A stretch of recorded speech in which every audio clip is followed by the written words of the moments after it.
Hello and welcome to Business Point on Global Television. We are live in the nation's capital, Abuja. And of course, on Business Points, we x-ray Nigeria's economy, talk about government policies, tech, and innovation. I am Queen Agaba. Today, we're discussing food inflation and the impact on Nigerian economy. And as you know, food inflation in Nigeria refers to the increase in the prices of food items over time, leading to a rise in the overall cost of living for individuals and households.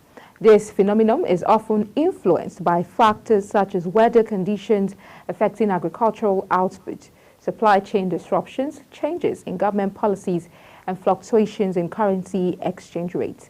Food inflation can have a significant impact on the population, particularly low-income families who spend a large portion of their income on food.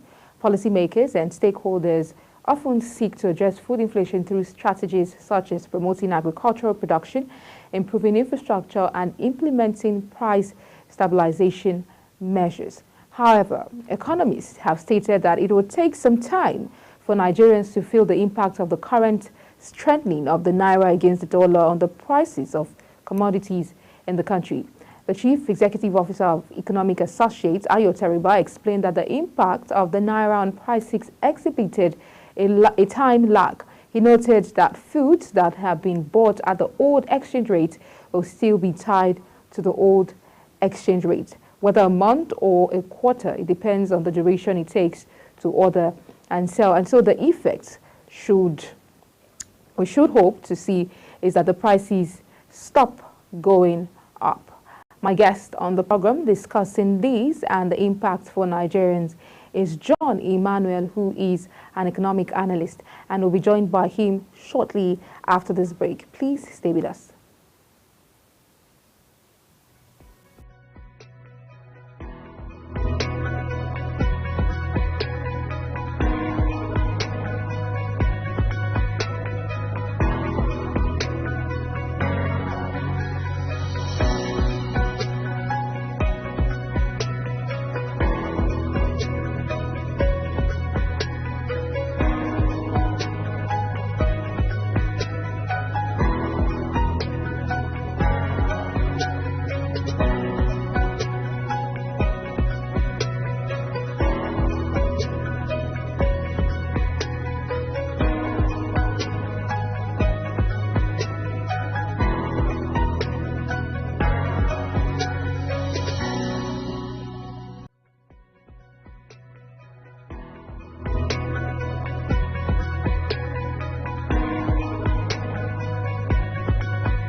While we wait to connect with our guest who will be discussing food inflation and the impact on Nigerians, let's take a look at some of the news making waves in the world of business.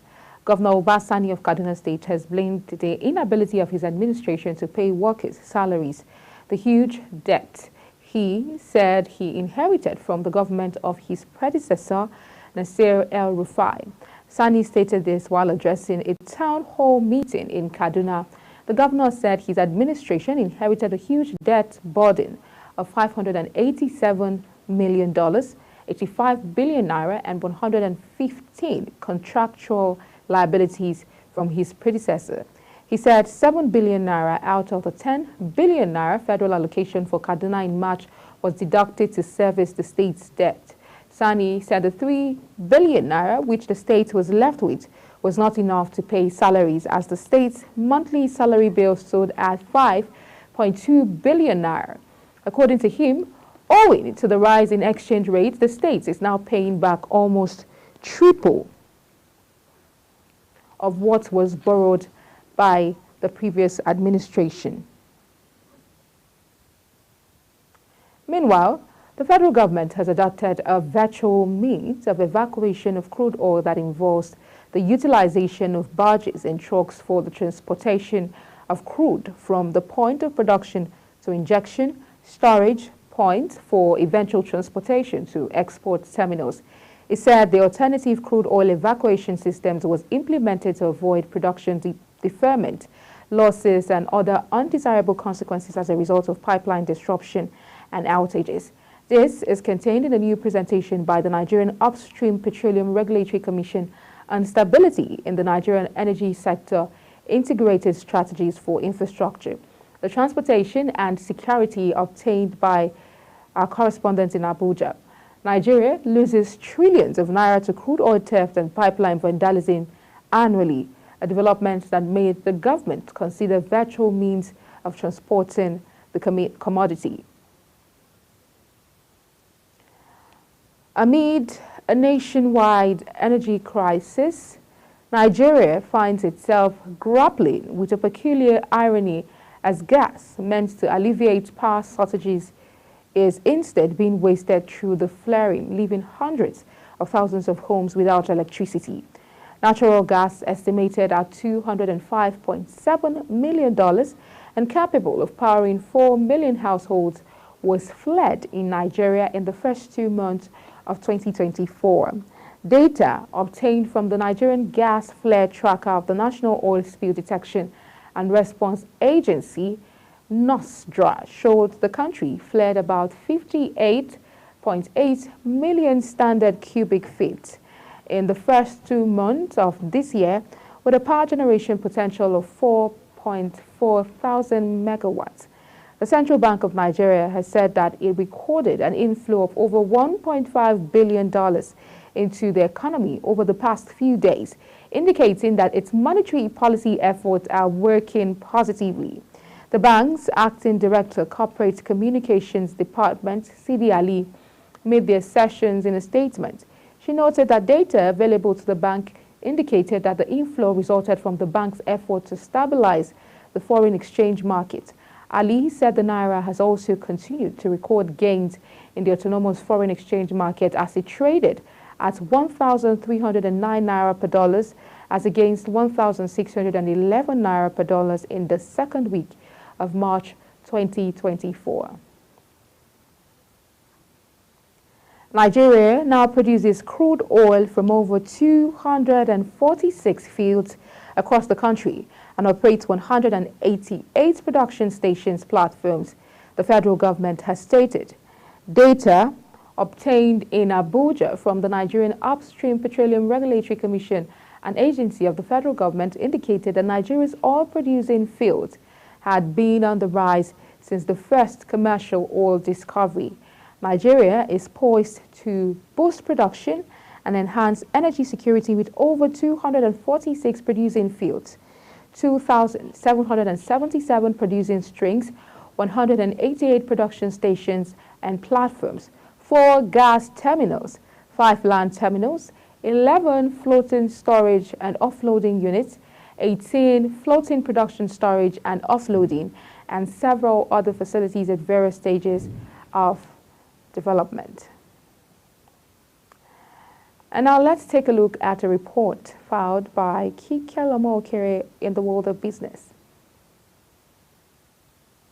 Hello and welcome to Business Reports on Global Morning. In order to strengthen the financial system in Nigeria, the Central Bank of Nigeria has unveiled new minimum capital requirements for banks, pegging the minimum capital base for commercial banks with international authorization at 500 billion naira. Confirming this in Abuja, the Acting Director, Corporate Communication Department, Hakama Sidi Ali, says the new minimum capital base for commercial banks and national authorization is now 200 billion naira, while the requirement for those with regional authorization is 50 billion naira. Sidi also disclosed that the new minimum capital for merchant bank will be 50 billion naira, while the new requirement for non-interest bank with national and regional authorization are 20 billion naira and 10 billion naira respectively. A circular signed by the Director of Financial Policy and Regulation Department, Aruna Mustafa, to all commercial, merchants and non-interest bank and promoters of proposed banks emphasized that all banks are required to meet the minimum capital requirement within 24 months, commencing from April 1st, 2024, and terminating on March 31st, 2026. According to the circular, the move initially disclosed by CBN Governor Olayemi Cardoso in his address to annual bankers' dinner in November 2023 was to enhance banks' resilience, solvency, and capacity to continue supporting the growth of the Nigerian economy. To enable them to meet the minimum capital requirement, the CBN urged banks to consider inject fresh equity capital through private placement, rights issues, or offer for subscription, merger and acquisition, or upgrade or downgrade of license authorization. Furthermore, the circular disclosed that the minimum capital shall comprise paid-up capital and share premium only. It stressed that the new capital requirement shall not be based on shareholders' funds. Additionally, Tier 1 capital shall not be eligible for meeting the new requirement. Notwithstanding the capital increase, banks are to ensure strict compliance with the minimum capital adequacy ratio requirements applicable to their license authorization. In line with the extant regulation, banks that breach the CAR requirement shall be required to inject fresh capital to regularize their position.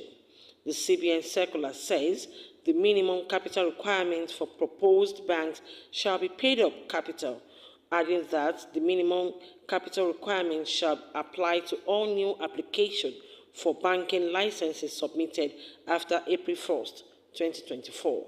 It's noted that the CBN will continue to process all pending applications for banking licenses for which a capital deposit had been made and approval in principle had been granted. However, it said the promoters of such proposed bank will make up the difference between the capital deposit with the CBN and the new capital requirement no later than 31st of March 2026.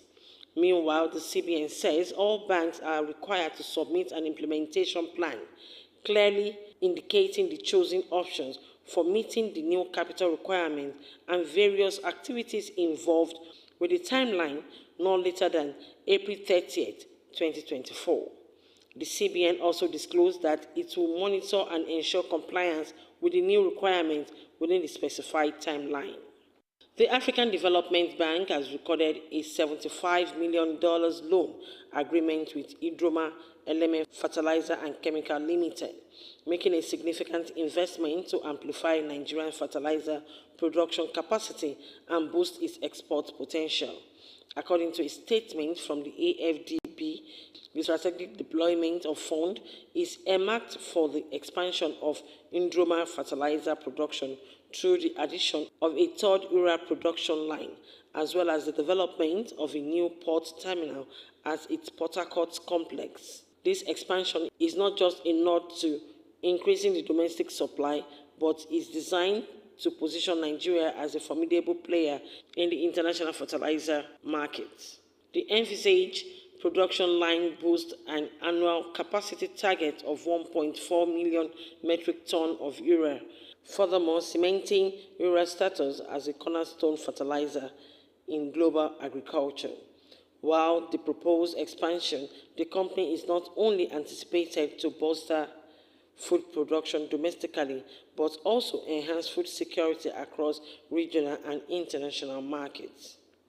The NGX All Share Index enjoyed a slight boost, climbing by 278.42 points to reach 104,562.06 points, marking a growth of 0.27% from its previous close at 104,283.64 points. This increase is indicative of the strengthening investors' confidence as seen in the 157.43 billion naira jump in the market capitalization to a new total of 59.12 trillion naira, up from 58.96 trillion naira. The overall market mood was buoyant, with Morrison leading the charge among 232. Among 329 advancing stock, with a notable 10% rise in its share price. Conversely, the FTN Cocoa saw its stock price fall by 9.60%, positioning it as one of the day's most significantly decliners among 16 stocks. Focusing on trading volume, Zenith Bank emerged as the standout, while GT Company gathered attention for the monetary value of its traded share. Moreover, the market dynamic was evident with a marginal increase in the number of transactions of 10,257, slightly up from the 10,260 trades recorded in previous session. Kike Lomo Okere, Global Television News. And that's it on Business Point, discussing food inflation in Nigeria and the effects, the impact on Nigerians as a whole, is my guest, who is an economic analyst, John Emmanuel. Many thanks for joining me on the program, John.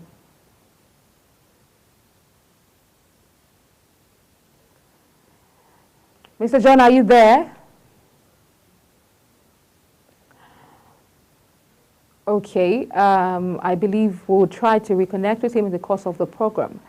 And if not, we'll bring you John Emmanuel in our next episode of Business Points. This is where we call it a day on Business Point.